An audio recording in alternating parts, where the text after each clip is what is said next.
নমস্কার বন্ধুরা, কেমন আছেন? আশা করি ভালোই আছেন। আমিও ভালো আছি। আবার একটা নতুন রেসিপি নিয়ে চলে এসেছি উই মিক্সড উইথ সুনিতা চ্যানেলে। তো আজকে রেসিপিটা হচ্ছে কপি ডাঁটা চচ্চড়ি। তো আমি কিভাবে কপি ডাঁটা চচ্চড়ি করি সেটা আপনারা দেখতে থাকুন আমার সাথে। তো আগে যাওয়া যাক। তো বন্ধুরা, আমি কড়া বসিয়ে দিয়েছি আগে থাকতে। তো কড়া গরম হয়ে গেছে, আমি এবার এতে তেল দেবো। তো এবার আমি তেল দিয়ে দিচ্ছি। তো যতটা পরিমাণ তেল লাগবে সেই হিসাবে আমি তেল দিচ্ছি। এটা সর্ষের তেল দিলাম। তো এবার আমি তেলটাও গরম হতে দিচ্ছি। তো বন্ধুরা, আমার তেল গরম হয়ে গেছে, আমি একটা গোটা তেজপাতা দিয়ে দিলাম আর একটা শুকনো লঙ্কা আমি ফাটিয়ে দিয়ে দিলাম। আর তার সাথে দিচ্ছি আমি গোটা জিরে। এবার আমি এই ফোড়নটাকে একটু নেড়ে ভাজা করে নেব। আমার ফোড়নটা ভাজা ভাজা হয়ে গেছে। এবার আমি এই যে আলু ধুয়ে রেখে আলুগুলো আমি এইভাবে সরু সরু করে কেটে নিয়েছি।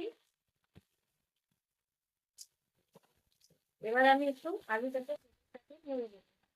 তো বন্ধুরা, আমি আলুটা একটু ফাঁকা করে দিয়েছি মাঝখানটা। তার সাথে দেখুন আমার হাতে ছোট মটর ডালের বড়ি আছে, আমি এবার তেলের উপর দিয়ে দিচ্ছি। দিয়ে এবার আমি আলু বড়ি একসাথে ভেজে নেবো। তো ততক্ষণ ভেজে নিই। তো বন্ধুরা, দেখুন আমার আলু বড়ি ভাজা হয়ে গেছে। আমি এবার এর সাথে দেখতে পাচ্ছেন কপি ডাঁটা। তো বললাম এটা আমার কপি ডাঁটা রেসিপি। তো কপি ডাঁটা এই ভাবে মানে সরু সরু করে একদম কুচিয়ে নিয়েছি। তো আমি এবার এর উপর দিয়ে দিচ্ছি। তো সব কপি ডাঁটা গুলো আমি দিয়ে দিলাম। দিয়ে এবার এটাকে ভালো করে নাড়াচাড়া করে ভাজবো।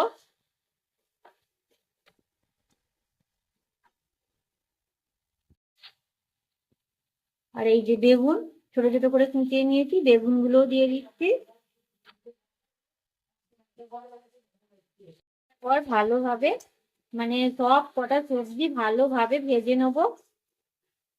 তো ততক্ষণ আমি এটা ভালোভাবে ভেজে নিই। এবার পর আবার ফিরে আসবো। তো আমি সব সবজি একটু ভাজা ভাজা করে নিয়েছি। এবার আমি আর এটাকে একটু চাপা দেবো। তো আমি এখন এতে কিছু মশলা বা কিছু নুন ফুন কিচ্ছু দিইনি। তো আমি এটাকে চাপা দিচ্ছি। তারপর চাপা দিয়ে হতে দিলাম 5 মিনিট। 5 মিনিট পর আমি ফিরে এলাম। এরপর আবার এই ঢাকনটা খুলে দিচ্ছি। ঢাকনটা খুলে নিয়ে আমি সবজিগুলো একটু নেড়ে নিচ্ছি। তো আমার সবজিগুলো হেলুনি হয়ে গেছে, এটাকে এবার আমি নাবিয়ে নেব। তো এবার আমি এই সবজিগুলোকে নাবিয়ে নিচ্ছি।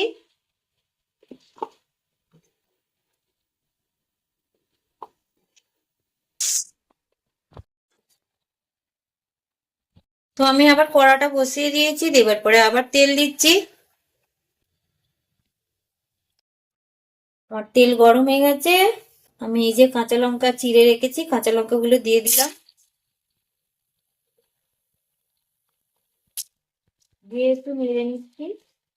তার তার সাথে সাথে এই যে পেঁয়াজ কুচিয়ে রেখেছি, পেঁয়াজ কুচিনা গুলো দিয়ে দিলাম।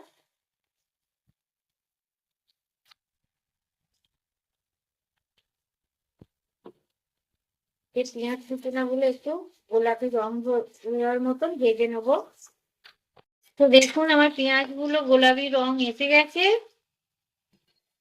তো পেঁয়াজটা আমার ভাজা ভাজা হয়ে গেছে। তার সাথে আমি আদা রসুন বাটা 1 চামচ দিচ্ছি।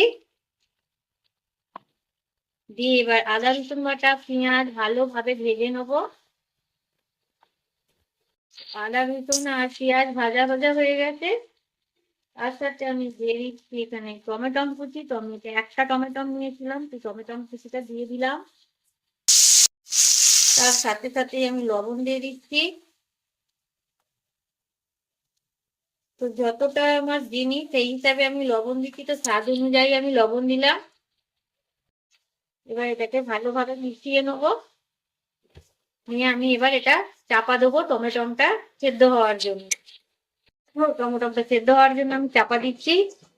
1 মিনিট পর ফিরে আসবো। 1 মিনিট পর ফিরে এলাম।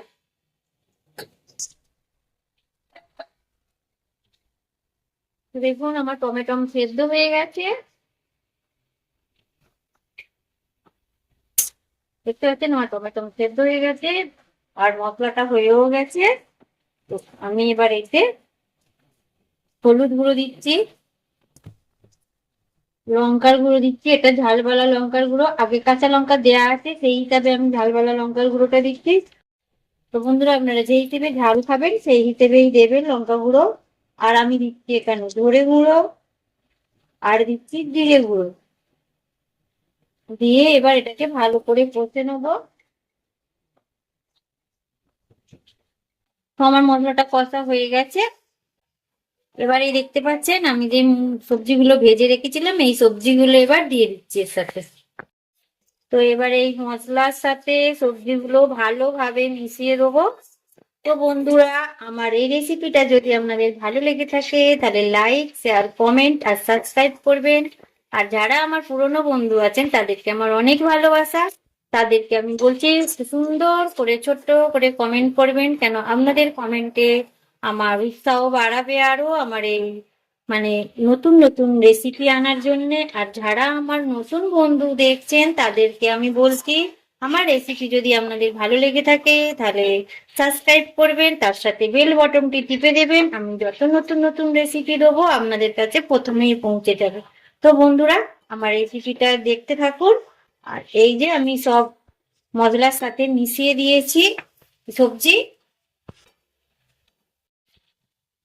আর আমি সামান্য একটু এই যে মিক্সার ধোয়া জল দিচ্ছি, কেন এতে জল বেশি লাগে না, তো আমি সামান্য দিলাম। দিয়ে এবার আমি জলটা এর সাথে একটু মিশিয়ে নিচ্ছি, একদম না দেওয়া ভিতরেই জল দেবেন আপনারা। তো আমি গ্যাসটা একদম আস্তে করে দিয়েছি, দিয়ে এবার আমি এটা চাপা দিয়ে দিচ্ছি, সেদ্ধ হতে দিলাম। ফিরে আসছি 5-6 মিনিট পর। এবার আমি ঢাকনটা খুলে নিচ্ছি। তো দেখুন তরকারি ফুটছে আমার, এবার নেড়ে দিলাম। আর দেখুন কত সুন্দর রংটা হয়েছে।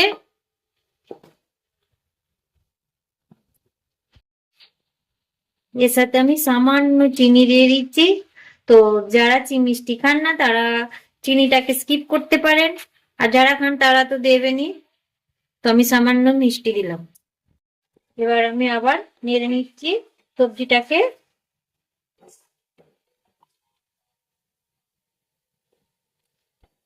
চাপা দিয়ে দিলাম।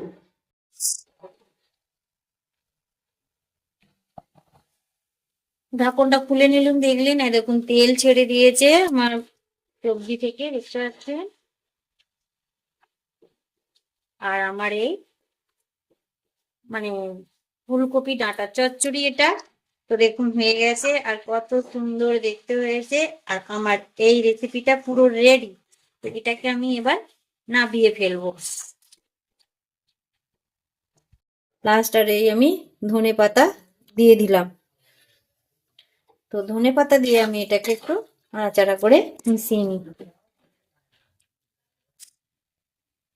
এবার আমি আমার সবজিটা নাবিয়ে নিচ্ছি।